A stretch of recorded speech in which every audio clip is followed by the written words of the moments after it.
أمرنا وزدنا علما ينفعنا. قال الإمام المؤلف رحمه الله ونفعنا به وببركة علومه وغفر له ولمشايخه ولمشايخنا آمين. قال شيخنا فرعون, qala syekhuna, berkata oleh guru besar kami Ibnu Hajar Al-Haytami, yajuzu limaridin amkanahul qiyamu bila masyaqqatin lawin farada la in shalla fi jama'atin illa ma'a julusin fi ba'diha as-salatu ma'ahum ma'al julusi fi ba'diha wa in kana al-afdalu al-infirada. Boleh bagi orang yang sakit yang memungkinkan padanya oleh berdiri solatnya dengan tanpa kesulitan. Andai solat sendirian tidak memungkinkan berdiri jika ia solat pada berjamaah, kecuali solatnya serta duduk pada sebagian solat. Boleh as-salatu oleh solat ma'ahum bersama jamaah ma'al julusi fi ba'diha disertai duduk pada sebagian solat. Wa in kanal afdalu al-infirada, meskipun adalah yang paling utama yaitu solat sendirian. Wa kadza idza qara'al fatihata faqad lam yaq'ud aw wasurata qa'ada fiha jaza lahu qira'atuha ma'al qu'udi wa in kana al-afdalu tarkaha. Dan seperti ini boleh apabila membaca ia akan surat Fatihah saja maka ia tidak duduk, atau membaca Fatihah dan surat maka ia duduk di dalamnya, maka boleh baginya oleh membaca Fatihah disertai duduk, sekalipun ada oleh yang paling afdal tarkaha, yaitu meninggalkan membaca surat. Intaha, selesai. Qala syekhuna wal afdalu lil qaidi al iftirashu thumma tarabbu'u thumma tawarruku. Adapun yang paling afdal bagi orang yang solat sambil duduk yaitu duduknya iftirash, kemudian duduk tarabbu', kemudian duduk tawarruk. Fa in ajaza 'ani sholati qa'idan shalla muttaji'an 'ala jambihi mustaqbilan lil qiblati biwajhihi wa muqaddami badanihi. Maka jikalau lemah ia daripada solat padahal sambil duduk, maka ia solat padahal sambil tidur miring atas lambungnya, lagi menghadap ke kiblat dengan wajahnya dan bagian depan badannya. Wa yukrahu 'alal jambil aisari bila udrin, dan dimakruhkan tidur miring atas lambung yang kiri tanpa ada uzur. Fa mustalqiyan 'ala dhuhrihi wa akhmusahu ilal qiblati, lalu kalau tidak mampu tidur miring maka terlentang di atas punggungnya padahal ada pun dua leguk kakinya dia, yaitu menghadap ke kiblat. Wa yajibu an yadu'a tahta ra'sihi nahwa makhiddatin liyastaqbila biwajhil qiblata, dan wajib oleh bahwa meletakkan ia di bawah kepalanya akan seumpama bantal agar supaya menghadap ia dengan wajahnya ke kiblat.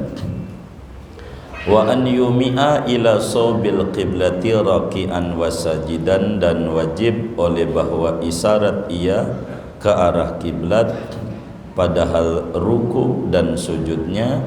Wa bis sujudi akhfadhu minal ima'i ila ruku in ajaza anhuma, dan dengan sujud yaitu lebih rendah daripada isyarat kepada ruku jika lemah ia dari keduanya ruku dan sujud. Fa in ajaza anil ima'i bi ra'sihi, maka jikalau lemah ia daripada isyarat dengan kepalanya, au ma'abi ajfanihi, maka isyarat ia dengan pelupuk matanya. Fa in ajaza, maka jikalau lemah ia, ajra af'alas salati ala qalbihi, maka memberlakukan ia akan pekerjaan salat di dalam hatinya. Fala tasqutu salatu anhu salatu madama aqluhu sabitan, maka tidak gugur daripadanya oleh solat selama-lama akalnya yaitu masih ada. Wa innama akharul qiyama an sabiqaihi ma'a taqaddumihi alaihima li'annahuma ruknani hatta fin nafli. Hanya saja membelakangkan oleh para ulama akan berdiri daripada dua yang terdahulunya, niat dan takbir, serta terdahulunya berdiri atas dua yang mendahuluinya, karena dua rukun yang mendahuluinya berdiri, yaitu dua-duanya rukun sampai pada solat sunnah. Wa huwa ruknun fil fardhati faqat, sedangkan berdiri yaitu rukun pada solat fardu saja. Wallahu a'lamu bisshawabi. Segini. Bapak, Ibu, saudara-saudara sekalian yang mulia, malam hari ini kajian kita masih membahas rukun solat yang ketiga, yaitu berdiri pada solat fardu jika mampu. Nah, malam hari ini paparan kita ada beberapa masalah yang mana yang harus dipilih. Qala Syekhuna,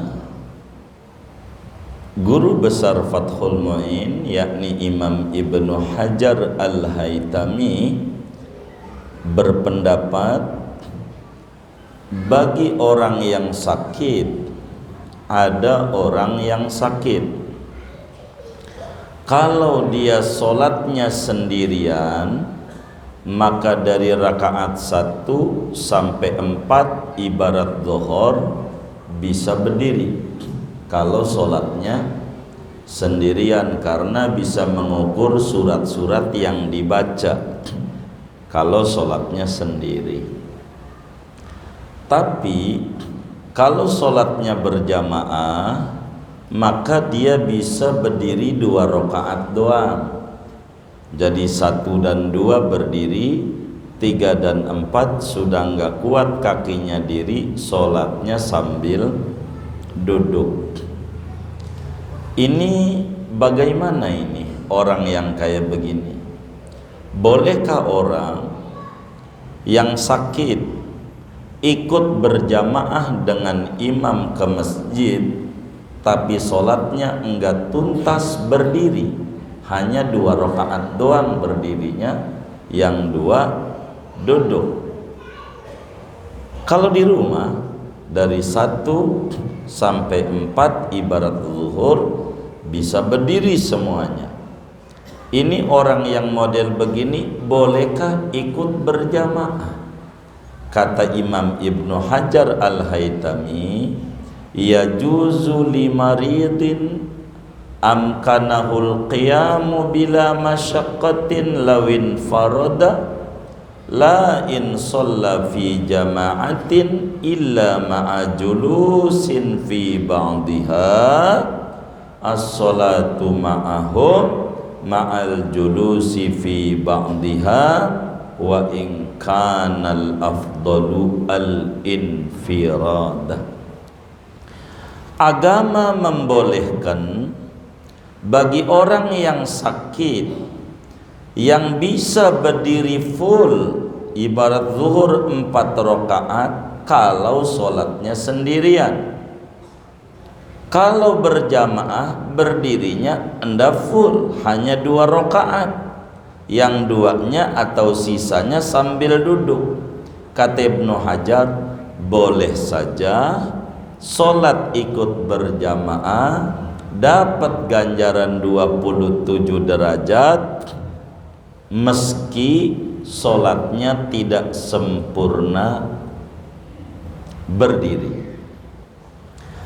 Boleh, ini boleh bukan sunat, boleh. Yang lebih tinggi yang mana? Meskipun yang lebih tinggi bagi orang yang sakit udah sholatnya di rumah sendirian. Sebab apa? Sebab berdiri ini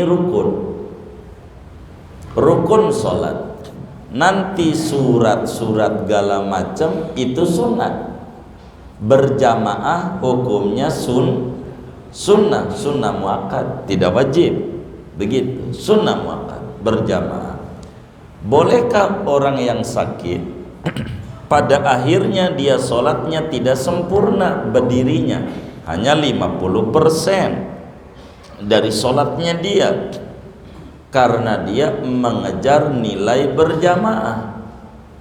Begitu. Kalau ditanya begitu, kata Ibnu Hajar, boleh saja orang yang sakit sholat mengejar berjamaah meski mengerjakan rukun pada masalah berdiri tidak sempurna, tidak sampai rapih sholat. Boleh. Yang lebih tinggi mana? Kalau ditanya, yang lebih tinggi mendingan sholat sendiri, tapi yang wajib-wajibnya rapih semua. Ini hanya berbicara boleh. Artinya ketika si sakit maksain diri ke masjid dengan sempoyongannya dia, sehingga pas udah rakaat ketiga udah nggak mampu lagi diri kakinya, ya udah sambil duduk, boleh. Enggak apa-apa, emang dia udah nggak mampu, begitu sambil duduk aja, karena udah nggak mampu. Meski begitu, yang lebih tinggi adalah sholat sendirian. Untuk apa? Supaya maksimal mengerjakan yang prinsip-prinsip, yang rukun-rukun, yaitu berdiri. Begitu. Jadi boleh saja. Bandingan hukumnya wakada itu namanya li ta'mimil hukmi, untuk mengumumkan hukum, ada kesamaan hukumnya.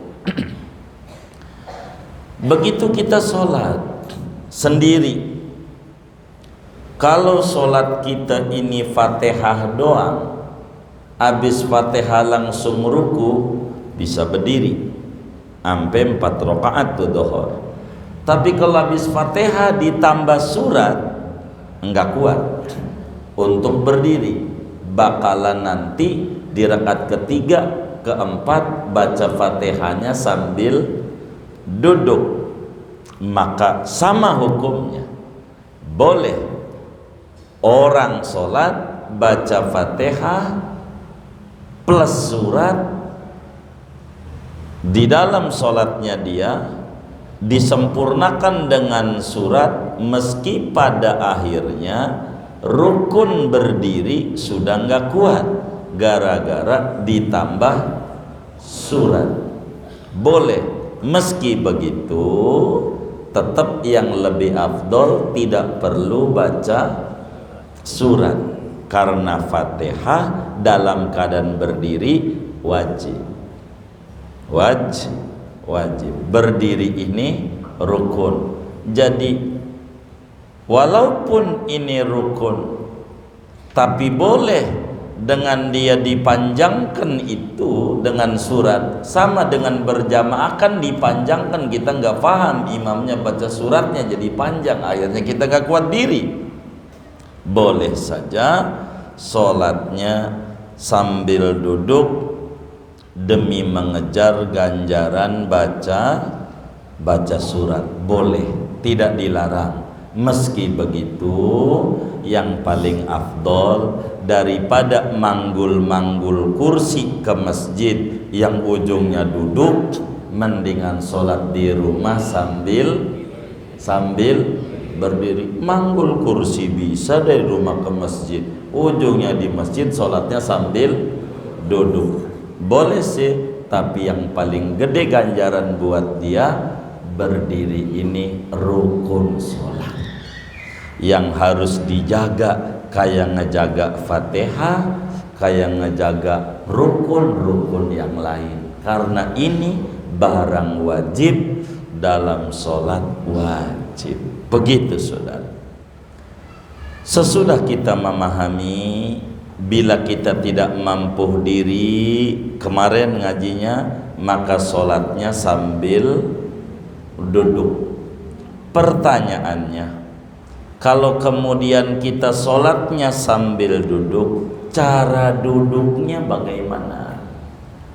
Mana yang paling tinggi bagi orang yang sholat sambil duduk pada tata cara duduknya? Kata yai kita, wal afdalu lil qaidi al iftirashu thumma tarabbu' thumma tawarruk. Yang paling tinggi ganjarannya bagi orang yang enggak kuat diri sholatnya sambil duduk, yang paling tinggi duduknya pertama duduk iftirash, kaki kirinya didudukin pantat. Nanti saya ajarin contohnya. Kedua, duduknya tarabbu'. Tarabbu' itu adalah silanya yang dipakai perempuan. Perempuan tuh diajarin sila oleh agama, namanya tarabbu'. Bukan sila kayak bapak-bapak ini. Ini bukan tarabbu'. Tarabbu' itu sila perempuan. Ketiganya, duduknya dengan tawarruk. Di bawah ini asal duduk dah. Di bawah ini mau blonjor kek, mau sila kayak saudara kek jadi. Bagaimana duduknya? Yang pertama, cara duduknya duduk iftiras.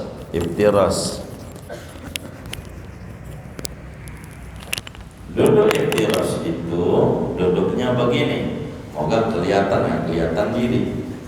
Salahnya dia duduknya sebelah kiri ke sana. Nah, ini namanya nih duduk iftiras. Kaki kiri didudukin pantat, kaki kanan ini namanya iftiras. Yang kedua tarabbu'. Nah, tarabbu' saya harus nunjukin, tapi saya nggak bisa nih tarabbu'. Tarabbu' itu duduknya perempuan, ininya begini, pantatnya nempel. Tuh. Nah, ini namanya duduk perempuan, saya nggak bisa nih, nggak nempel. Ketiga, duduknya tawarruk. Tawarruk itu begini, pantatnya ditempelin di sejadah, kaki kirinya selorokin di kanan. Saya depanin biar tarabbu'. Jadi tarabbu' itu sila. Yang disebut sila dalam agama bukan begini. Tarabbu' bukan begini. Ini perempuan duduknya begini makruh. Perempuan dicela oleh agama. Ini duduknya orang laki. Perempuan begini. Ini keluar angin mulu ini. Us. Jangan dicatat. Duduknya perempuan itu namanya tarabbu'. Ini silanya perempuan begini. Pantatnya dua-duanya ditempelin di tanah. Jadi ininya rapat. Tuh. Ininya rapat. Ini namanya perempuan ngaji, duduknya begini. Namanya sila perempuan. Ini duduknya begini. Kalau begini dengan sendirinya rapat karena pantatnya nempel. Saya nggak nempel nih, nggak bisa. Gitu nempel. Ini namanya tarabbu'. Pantatnya dua-duanya nempel di tanah, di sejadah. Ini namanya disebut duduk tawarruk. Yang paling tinggi iftiras. Karena iftiras lebih mudah, mau geser kemana aja enak. Kalau duduknya tawarruk rada repot. Begitu kita mau sujud rada repot, harus ditarik-tarik. Ini duduk kayak begini. Jadi ini namanya tawarruk. Ini paling dikit ganjarannya orang yang sholat sambil duduk. Posisi duduknya yang paling tinggi. Yang paling tinggi iftiras. Yang kedua apa namanya? Tarabut. Tarabut itu silanya perempuan. Yang ketiga tawarruk. Itu begitu cara duduk. Kemudian saudara, bagaimana ketika orang itu sudah lemah, enggak bisa dia diri, enggak bisa. Jadi urutan tuh begini sholatnya, urutan sholat: diri, duduk, tidur miring, terlentang, pakai pelupuk mata, pakai hati. 6 urutan sholat. Kalau orang nggak bisa diri, pastikan masih bisa duduk. Rumusnya begitu. Kalau orang nggak bisa diri, pastikan masih bisa duduk, masih bisa tidur miring, masih bisa terlentang, dan seterusnya. Begitu. Ini ada orang nggak bisa duduk, maka turun lagi. Karena Rasulullah Sallallahu alaihi wasallam menyatakan, idza amartukum bi amrin fa'tu minhu mastata'tu. Bila aku perintahkan dengan satu perintah, suruh A satu perkara, maka jalanin perintah itu semampu Anda. Anda nggak bisa diri, duduk. Bagaimana kalau nggak bisa duduk?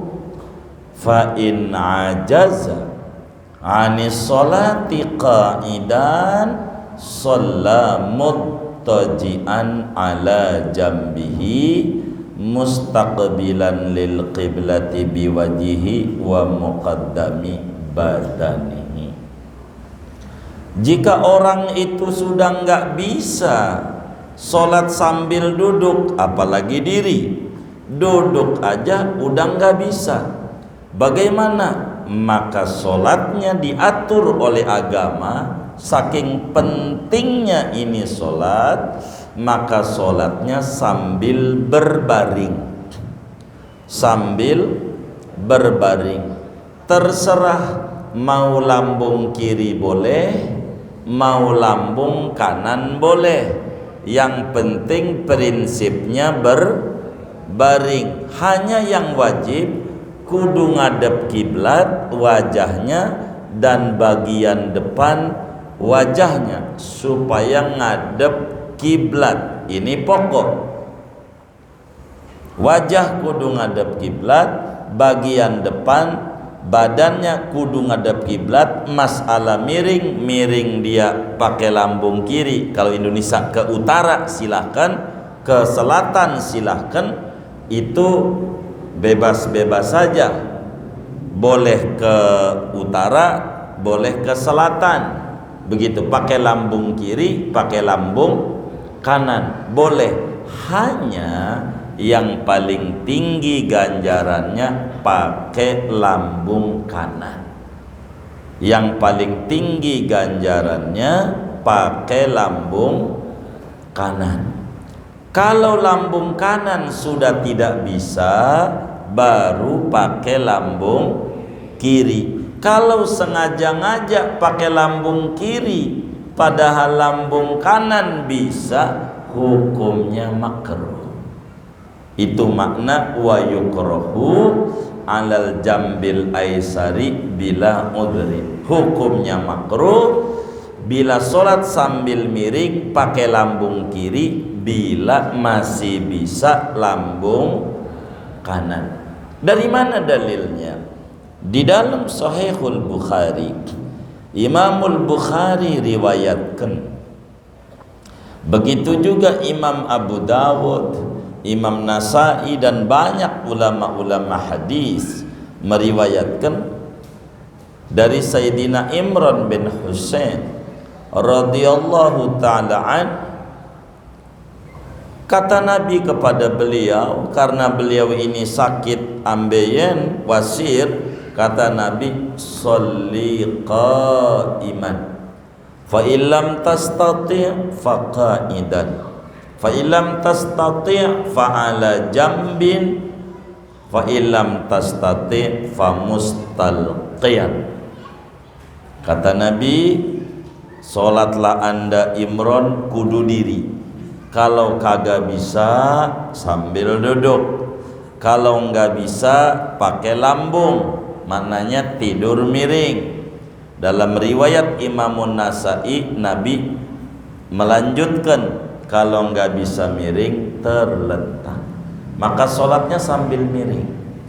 Bila kita sholatnya sambil miring, maka isyarat ruku dan sujudnya rada nunduk. Bila kita miring pakai lambung kanan, berarti lambung kanan palanya ke situ. Apa itu? Utara, kaki selatan. Maka bila kemudian kita ruku segini, sujud rada turunan, untuk membedakan ini rukun namanya ruku, ini rukun namanya sujud. Kalau sambil miring, kalau sambil miring, maka isyaratnya sujud lebih rendah daripada isyarat ruku. Itu begitu kalau bisa, kalau masih bisa gerak. Itu begitu untuk membedakan mana rukun yang namanya ruku, mana rukun yang namanya sujud.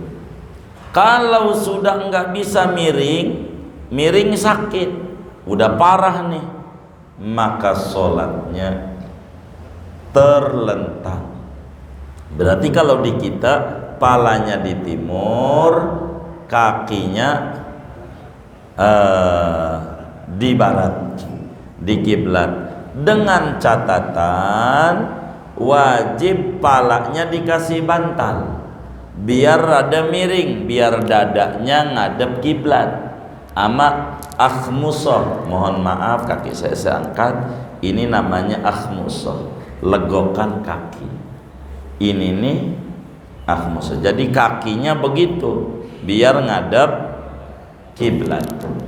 Jadi kayak begini dah nih, anggap deh kita di kasur nih, jadi rada diganjel, jangan sampai ngadep atas dadanya, jadi biar palanya tuh ngadep kiblat, begitu. Kayak begini jadi miring kalau terlentang. Kalau udah terlentang doang, itu maknanya miring kagak bisa, didudukin diri apalagi.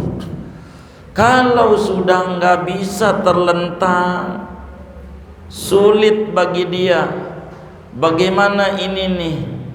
Begitu dengan terlentang ini, udah nggak bisa, maka sholatnya pakai pelupuk mata. Kalau pelupuk mata, tidak ada beda antara ruku dan sujud kecuali dalam hati. Apa pelupuk mata? Karena kalau udah terlentang doang orang, matanya masih kedap kedip, ini ngedip, ini takbir, hati udah ngomong udah nggak bisa. Ini model di ICU nih. Aturan agama begini nih, aturan yang sebenarnya cuman prakteknya di masyarakat itu puyeng dikit nggak sholat ya. Saya curiga sama yang ketawa-ketawa ini. Begitu. Ada nggak yang kayak begitu? Yang mana orangnya nih? Tuh begitu. Ini nih, biar kayak begini nih kudu sholat. Saking pentingnya sholat. Padahal udah payah dia. Itu maknanya kalau sudah kita terlentang nggak bisa, maknanya badan udah nggak gerak, itu di ICU tuh. Kalau kita mata masih ngedip-ngedip, ininya masih nyala, apa? Oh jantungnya, iya masih. Itu kudu sholat. Begitu. Kalau sudah nggak bisa juga, mata memerem, jantung masih bunyi, masih, iya, maka sholatnya di hati, di hati. Kudu sholat karena hati masih hidup, jangan sampai nggak sholat. Sehingga kesimpulannya, fala tasqutu anhu sholatu madama aqluhu sabitan. Tidak gugur kewajiban sholat sama seorang manusia muslim, catatannya akalnya masih ada. Kalau akalnya masih ada, jantungnya masih berdetak, agama wajibin sholat. Namun praktek yang ada kalau sudah di ICU mengikuti madhab yang tiga, Hanafi, Hambali dan Maliki, udah nggak sholat kalau sudah kayak begitu, udah nggak sholat. Meski madhab Syafi'i tetap wajib sholat, meski di dalam hati wajib dia sholat.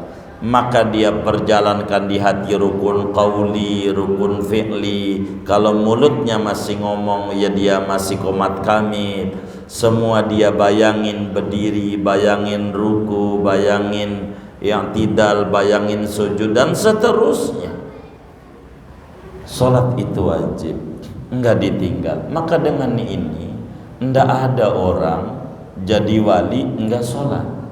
Dia enggak sholat, dia mau wali dia. Ya kagak begitu, tetap aja wajib sholat. Rasulullah aja yang di atas wali sholat lah. Kita wali bukan apa bukan, kagak sholat pengen masuk surga. Nabi aja yang udah pasti masuk surga sampai sakit-sakit sholat, masa kita seger buger kagak sholat? Inna lillahi wa inna ilaihi raji'un. Jadi kalau Abu Hanifah, Imam Malik, kalau orang sudah isyarat mah udah enggak sholat, enggak sholat. Kalau kata Abu Hanifah, bagaimana kalau dia sadar lagi, sehat lagi dari ICU komanya? Kata Abu Hanifah, enggak usah diqadha. Kata Imam Malik, kudu diqadha, diiadah istilahnya. Kalau madhab Syafi'i emang wajib sholat, itu begitu. Jadi sholat itu saking penting, patokannya akal. Li'annal aqla manatut taklif. Akal itu tempat percantelannya menjalankan perintah Allah. Jadi kalau enggak sholat, caranya gampang. Kalau orang tuh dikit-dikit ketawa, enggak sholat, enggak apa-apa, sebab dia gila. Begitu. Kalau orang selagi dia masih ada akalnya, wajib sholat. Dulu ada seorang anak muda, dituliskan di dalam kitab Zadul Muttaqin, datang kepada Sayyidi Ibrahim bin Adham radhiyallahu ta'ala. Dia bilang, saya tidak mau ibadah. Boleh saja asal bisa caranya. Begitu kata beliau. Kayaknya tertarik. Baru ini kiai ini yang kata boleh, yang lain nggak boleh. Maka apa caranya? Ente jangan tinggal di bumi Allah kalau enggak mau ibadah. Saya mau tinggal di Mars, punya Allah. Begitu. Kalau begitu saya tinggal, punya Allah. Di gunung, punya Allah. Jangan tinggal di punya Allah. Enggak bisa. Wah, orang Amerika tinggal di Indonesia pakai peraturan Amerika apa peraturan Indonesia? Kalau pakai peraturan Amerika bagaimana? Yang enggak bisa, sebab tinggal di negara bila kita tinggal di bumi Allah, jangan selagu-lagu kita, kudu ngikuti peraturan empunya bumi. Selagi akal masih ada, maka wajib sholat. Kalau pengen gak sholat, tinggalnya di Grogol.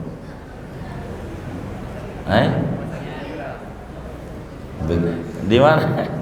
Oh iya, rumah sakit gila. Begitu, rumah sakit gila. Kalau masih ada akal, wajib sholat dalam kondisi apapun. Ini makna fala tasqutu anhu sholatu madama aqluhu sabita.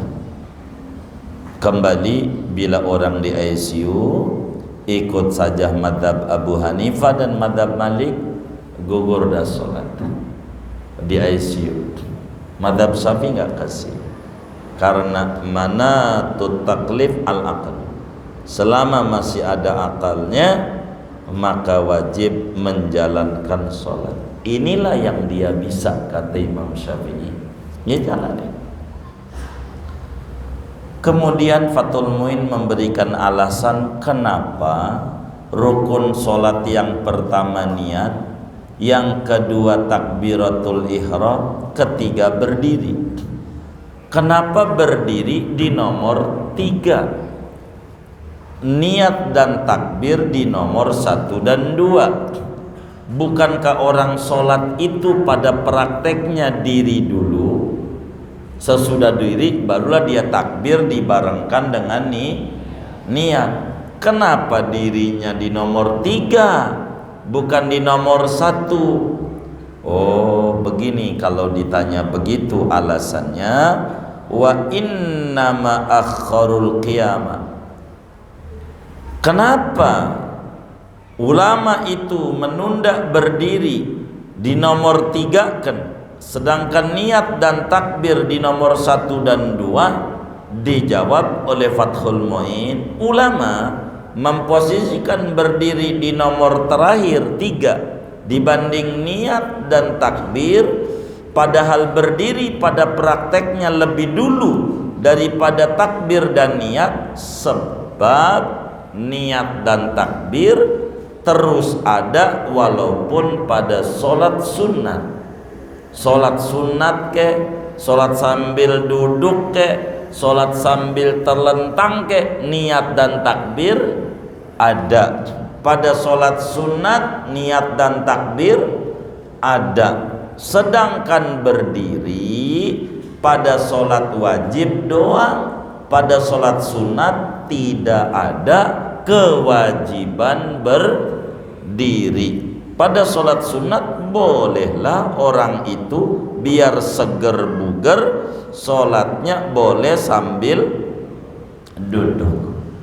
Karena itu, karena berdiri ini bakal hilang, tidak permanen, tidak seperti niat dan takbir, sehingga para ulama memposisikan berdiri di nomor 3, tidak di nomor 1, walaupun pada prakteknya berdiri ini nomor 1 pada normalnya orang yang sholatnya berdiri. Inilah alasan-alasan kenapa berdiri diposisikan oleh kiai kita pada nomor urut 3, sedangkan niat dan takbir di nomor 1 dan 2. Alasannya sebab niat dan takbir bukan saja pada sholat wajib, sholat sunat juga kudu ada takbir dan niat ini kudu ada. Sedangkan berdiri merupakan kewajiban hanya pada sholat wajib saja. Pada sholat sunat tidak ada kewajiban berdiri, tidak ada. Boleh sambil duduk, nanti keterangannya lanjutannya boleh sambil tidur miring. Nanti contoh-contohnya sholat sambil sunat, sambil duduk dan sambil tidur miring, nanti dicontohkan pada pertemuan mendatang. Segini ajalah kajian kita. Ada yang ditanya mungkin, dari materi ini maupun di luarnya sebelum doa silakan. Baik Bapak. Waalaikumsalam. Rukun.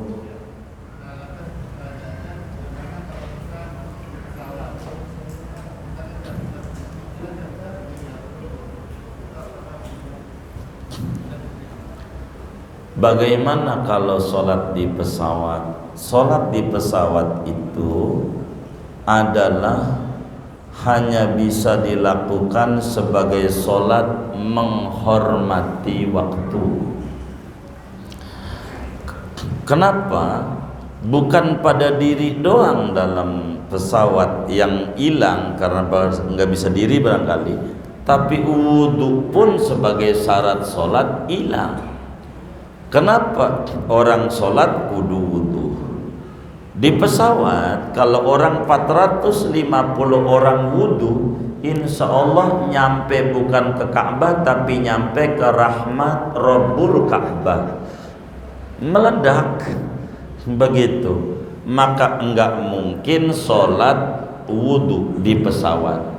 Dimaknai air ada, dimaknai oleh agama sama dengan dianggap tidak ada. Bila kita enggak ada air, maka disuruh tayamum. Pertanyaannya, di ruangan ber-AC seperti pesawat yang lebih higienis, kira-kira ada debu enggak? Di pesawat ada debu enggak? Enggak ada. Nyari debu sulit di pesawat, pengen nyari debu enggak nemu. Kemungkinan terbesar di pesawat ada debu adalah di rok pramugari yang habis keluar di pesawat, tepuk aja pantatnya. Di mana dia mau nyari debu di pesawat? Tidak ada. Maka namanya sholat faqidut tahurain, sholat yang ketiadaan dua alat bersuci. Artinya sholatnya aja enggak pakai wudhu, enggak pakai tayam. Maka sholat di pesawat ini namanya bahasa kampungnya sholat-sholatan. Sholat sebisa dia sambil duduk begini, dia sholat ruku biasa, begitu sujudnya rada turunan, begitu nanti sudah turun diulang. Kalau udah turun diulang i'adah. Untuk apa ini sholat-sholatan yang menghormati waktu? Karena ada dua hubungannya. Ketika ketemu dohor wajib sholat, waktu sholat masuk, kewajibannya masuk, maka kita kudu sholat sebisa kita. Kenapa diulang? Karena kita sholatnya kurang persyaratan. Bukan saja enggak bisa diri, mungkin diri bisa kalau udah stabil. Kadang kalau SW itu ada ruangan di belakang, tapi dia mau wudhu di mana, mau tayamum di mana, kemudian ngadep kiblatnya.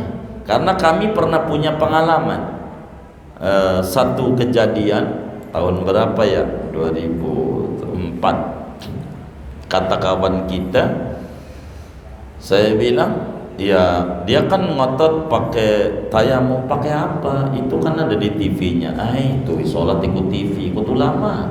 Itu mau ngapain? Nepuk-nepuk apa yang ditepuk, kagak ada apa-apa.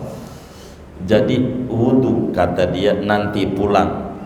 Perhatikan, saya pokoknya mau wudhu, mau sholat di pesawat. Silakan.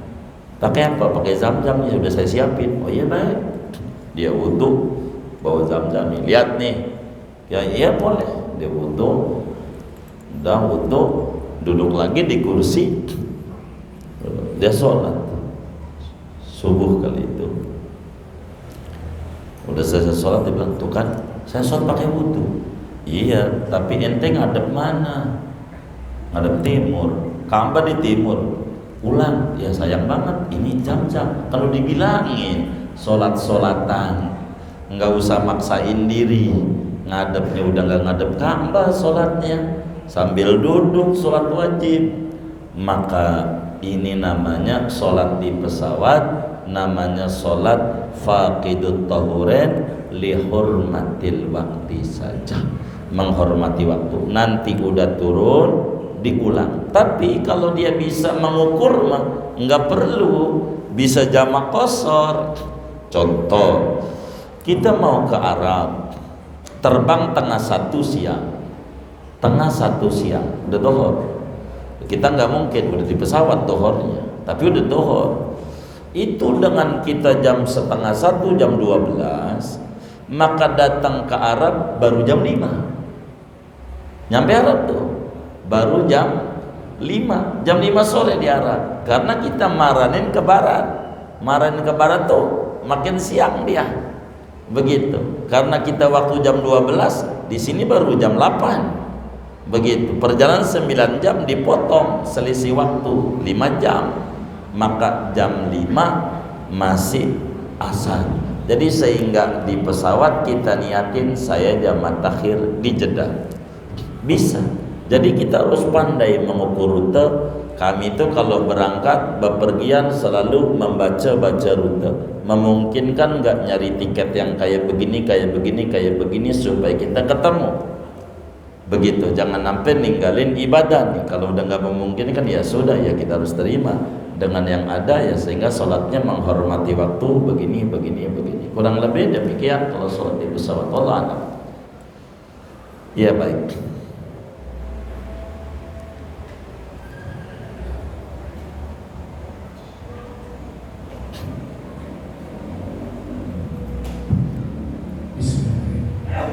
Assalamualaikum Pak Kiai. Waalaikumsalam. Ada orang kita ajak untuk hadir di majelis ilmu, nggak mau, berat gitu. Mungkin belum dapat hidayah, atau Allah sudah kasih hidayah cuma nggak diambil. Kemudian banyak juga yang keburu, di mana ada pengajian ilmu hadir dengan harapan mendapatkan ilmu, mendapatkan pahala. Pertanyaannya, yang tadi diajak nggak mau, apakah termasuk orang yang merugi? Kemudian yang rajin hadir di pengajian ilmu, sebenarnya apa sih keistimewaan hadir dalam pengajian ilmu? Baik. Keutamaan majelis ilmu itu banyak. Kita ngomongin keutamaan. 1, berangkatnya dari rumah menuju majelis ilmu sama ganjarannya kayak orang yang haji mabrur. Bukan berangkat haji doang, belum tentu mabrur. Yang haji dapat predikat mabrur. Itu berangkatnya, jalannya doang, berangkat. Dan kata siapa? Kata Nabi kepada Abu Umamah Al-Bahili, man ghada ilal masjid la yuridu illa liyata'allama khairan aw yu'allimah kana lahu ka ajri hajin tamil hajati. Itu berangkat, melangkah kakinya dari rumah niat ngaji, itu dosa berguguran. Gitu. Manin taqala liyata'allama ilman ghufira lahu qabla an yaqtuah. Kata Nabi, siapa orang melangkahkan kaki menuju majlis taklim keluar rumah, maka dosanya berguguran. Beruntung yang jalan kaki banyak ganjarannya. Udah dekat pakai motor, segas dong nyampe, ya dikit, segas dong nyampe.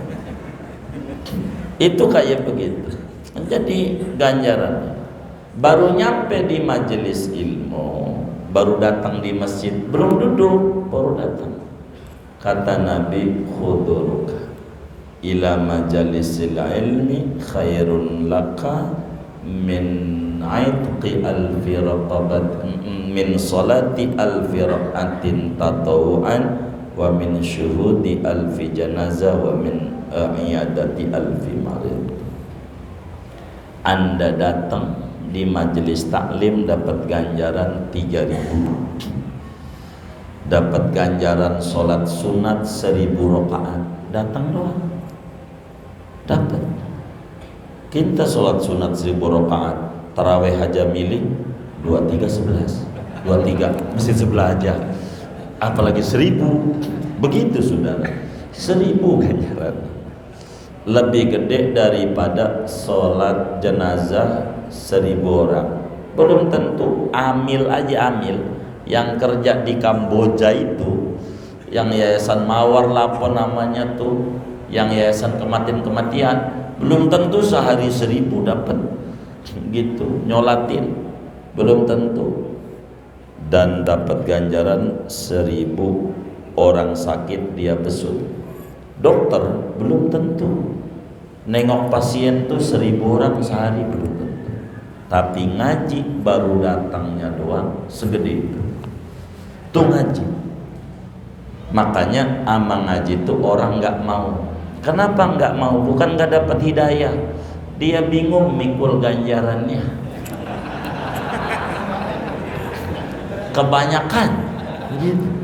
Jadi saya kebanyakan banget, jadi saya nggak mau yang banyak-banyak. Jadi nggak ngaji dia. Duduk ngaji, duduk doang. Kata Nabi, julusuka sa'atan fi majlisil ilmi la tamassu qalaman wa la taktubu harfan khairun laka min aitqi alfi raqabatin fi sabilillah. Anda duduk di majelis taklim 5 menit, nggak usah pegang pulpen, pegang buku, nggak usah, duduk doang. Namanya disebut jiping. Apa jiping? Ngaji nguping. Dia punya saudara jider, ngaji nyender. Nah, dari jider nih punya adik namanya jidul, ngaji tidur.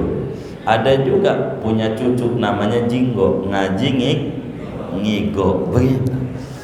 Itu gurunya kagum. Gurunya melihat muridnya ngangguk-ngangguk, paham kayaknya murid saya ini, tandanya ngangguk-ngangguk. Diperhatiin muridnya makin diprotin, ada yang netes, terharu sama ceramah saya, terharu begitu kata guru. Dilihat lagi bukan dari mata tapi dari mulut, ngeces, bukan netes, ngeces. Maka jiping duduk doa ganjarannya besar.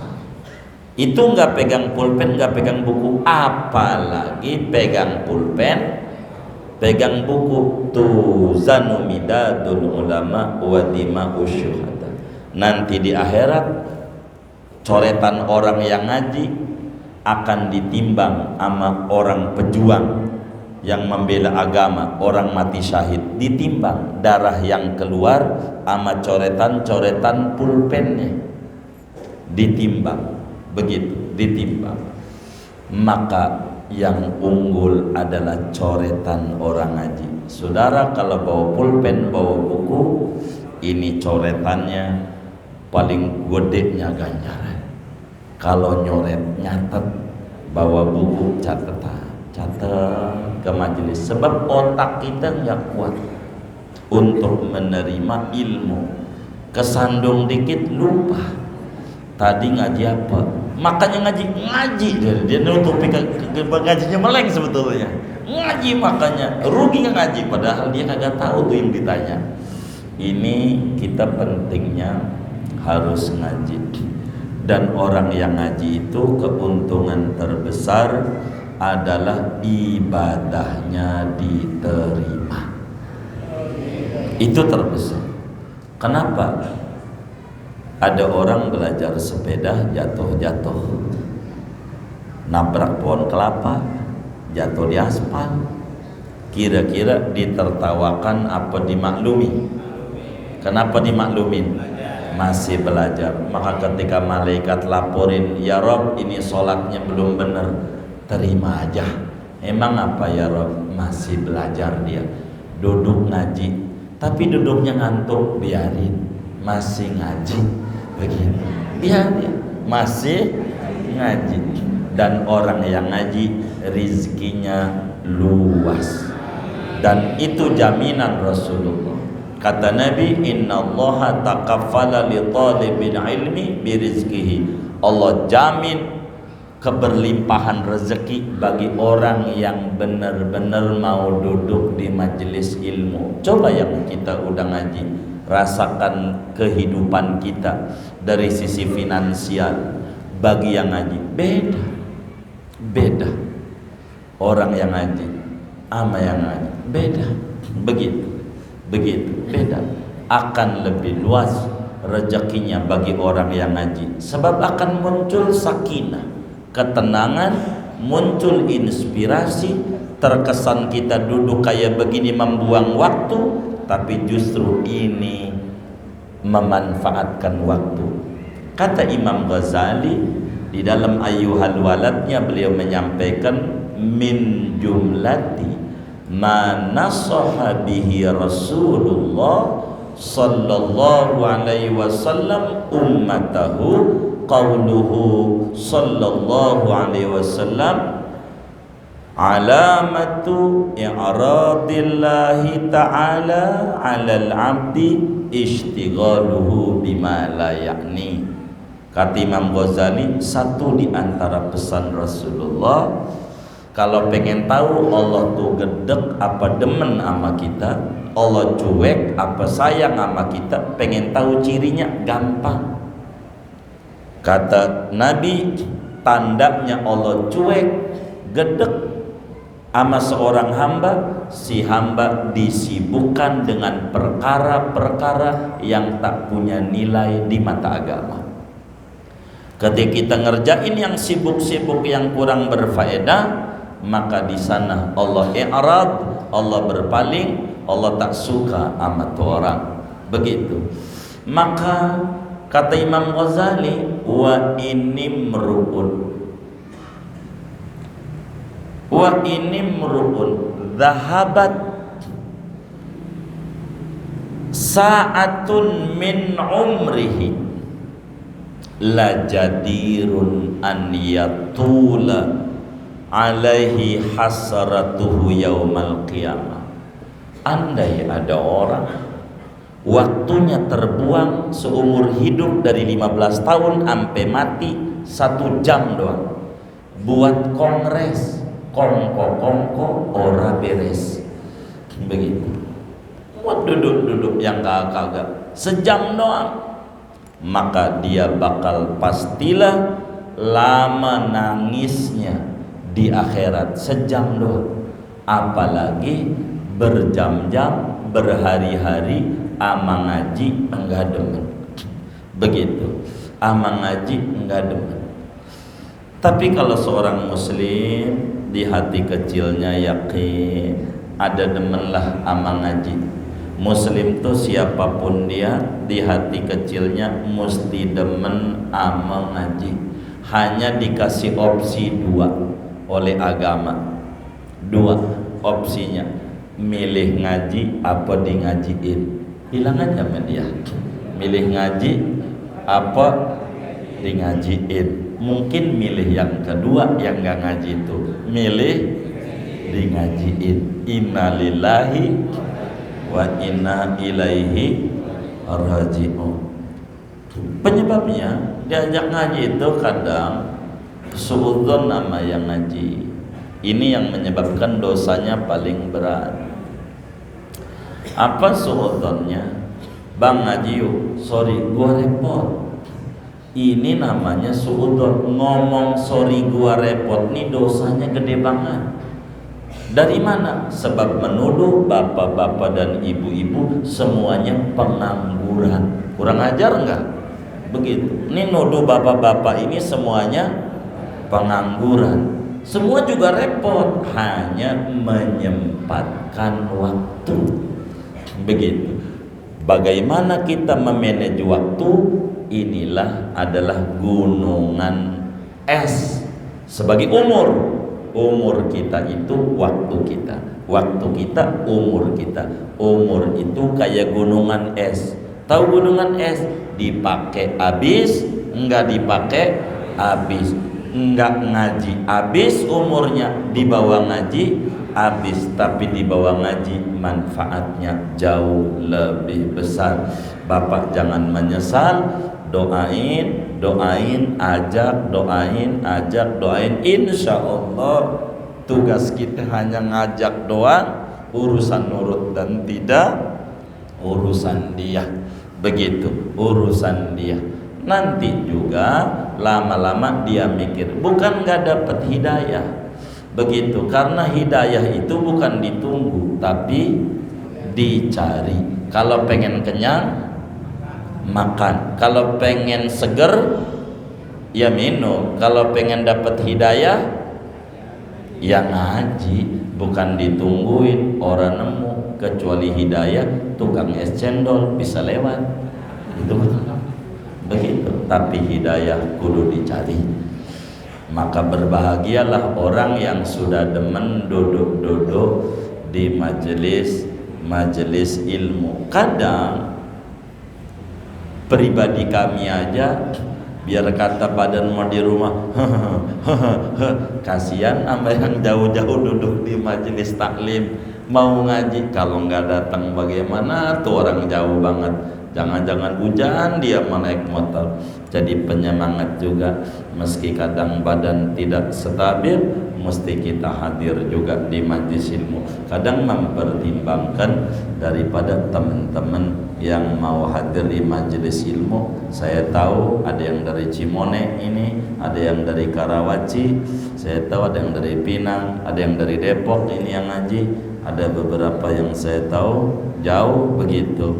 Jadi ada yang dari Karang bagian tengahnya, namanya Karang Tengah, begitu. Ada juga, ada. Iya baik, begitu ya Allah. Jadi banyak. Jadi Bapak berdoa saja dan Bapak harus bersyukur. Mau duduk di majelis ilmu itu adalah panggilan mulia dari Allah. Syukuri itu pelan-pelan sambil ajak doa supaya temannya mau duduk di majelis ilmu. Kurang lebih demikian. Wallahu a'lam. Sudah ya, baik. Kita baca Fatihah. Ini ada infak dari hamba Allah. Ini infak kalender. Ini dititipin nama siapa ini nanti? Al-Madinah. Amarin atau siapa? Baik. Pahalanya untuk almarhum Bapak